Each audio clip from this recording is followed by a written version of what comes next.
పార్టీకి గొడ్డలి పార్టీ అని ఈరోజు పేరు పెడతాం జరిగింది. జగన్కి సిసిడి జబ్బు ఉందండి. సిసిడి అంటే ఏంటో తెలుసా? క్రెడిట్ చోరీ జబ్బు, క్రెడిట్ చోరీ డిసార్డర్. ఏకంగా పేపర్లో వార్తలు వచ్చినాయి, ఆంధ్ర రాష్ట్రానికి ఆర్సిలర్ మిత్తల్ ప్రాజెక్ట్ వస్తుందని. ఆయన ప్రెస్ మీట్ పెట్టి ప్రాజెక్ట్ రావట్లేదు, పక్క రాష్ట్రానికి వెళ్తుందని చెప్పారు. గౌరవ ముఖ్యమంత్రి గారు, ఉప ముఖ్యమంత్రి గారు ఆ ప్రాజెక్ట్కి శంకుస్థాపన వేస్తే లేదు, నేనే ఆ ప్రాజెక్ట్ని తీసుకొచ్చానని ప్రెస్ మీట్లో చెప్పే పరిస్థితి మనందరం చూసాం. ఇంతేకాదు, ప్రపంచం మొత్తం తిరిగి పెద్ద ఎత్తున గూగుల్ని మన రాష్ట్రానికి తీసుకొస్తే వాళ్ళు అడ్డుపడ్డారు, కోర్టులో కేసేశారు. కానీ ఇప్పుడు ప్రెస్ ముందరికి వచ్చి మా వల్లనే గూగుల్ ప్రాజెక్ట్ వచ్చిందని చెప్పుకునే పరిస్థితి.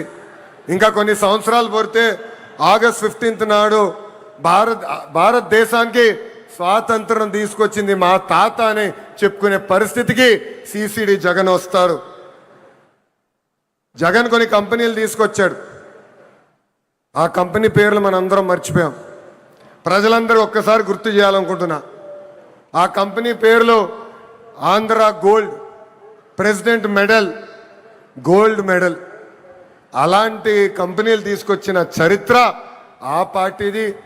Google, Arcelor Mittal, royal Enfield fighter jet తయారు చేసిన పరిశ్రమలు తీసుకొచ్చిన చరిత్ర మా ఎన్డీఏ ప్రభుత్వాన్ని.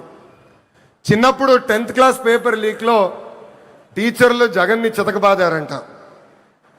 అందుకే టీచర్లు చూస్తే ఆయన చాలా కోపం, కక్ష. అధికారంలో ఉన్నప్పుడు మద్యం షాపుల ముందల కాపులాగా నిలబెట్టారు ఆయన టీచర్ని. ఏకంగా మనం డిఎస్సి విడుదల చేస్తే 226 కేసులు ఆ డిఎస్సి పైన వేశారు. ఎవరు ఊహించిన విధంగా 150 రోజుల్లో 16,347 పోస్టులు భర్తీ చేసిన ఘనత మన ఎన్డీఏ ప్రభుత్వాన్ని. నిన్న ప్రెస్ మీట్ నేను చూసా.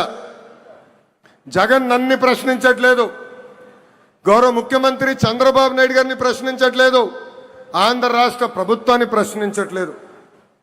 రాజ్యాంగం రాసిన అంబేద్కర్ గారిని ప్రశ్నిస్తున్నారు, రిజర్వేషన్ని ప్రశ్నిస్తున్నారు, రాజ్యాంగాన్ని ప్రశ్నిస్తున్నారు.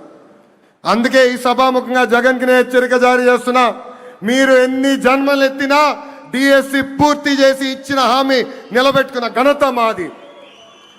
మళ్ళీ డిఎస్సి నిర్వహిస్తాం. నిరుద్యోగ యువకులకి పెద్ద ఎత్తున ఉద్యోగాలు కల్పించే బాధ్యత ప్రజాప్రభుత్వం తీసుకుంటుంది. ఈ జగన్కి కనీసం దేశభక్తి అన్న కూడా లేదు. మేమందరం పోరాడి పెద్ద ఎత్తున సాగర్ డిఫెన్స్ అన్న పరిశ్రమని ఆంధ్ర రాష్ట్రానికి తీసుకొచ్చాం. వాళ్ళు ఏకంగా భారతదేశం డిఫెన్స్ కోసం బోట్లు తయారు చేసే పరిశ్రమ. కావల్లో కనీసం 1000 మంది మత్స్యకారుల పిల్లలకి ఉద్యోగాలు ఇచ్చే పరిశ్రమను మేము తీసుకొస్తే ఏకంగా వాళ్ళపైన ఆరోపణలు చేసి ఆ పరిశ్రమను కూడా తిప్పి పంపించాలని ప్రయత్నించారు. ఇప్పుడు విశాఖ ఉక్కు పైన కూడా మాట్లాడుతున్నారు. 2 సార్లు విశాఖ ఉక్కు సంక్షోభంలో పడితే ఆ ఉక్కు ఫ్యాక్టరీని కాపాడిన ఘనత, చరిత్ర ఒక ఎన్డీఏ ప్రభుత్వాన్ని.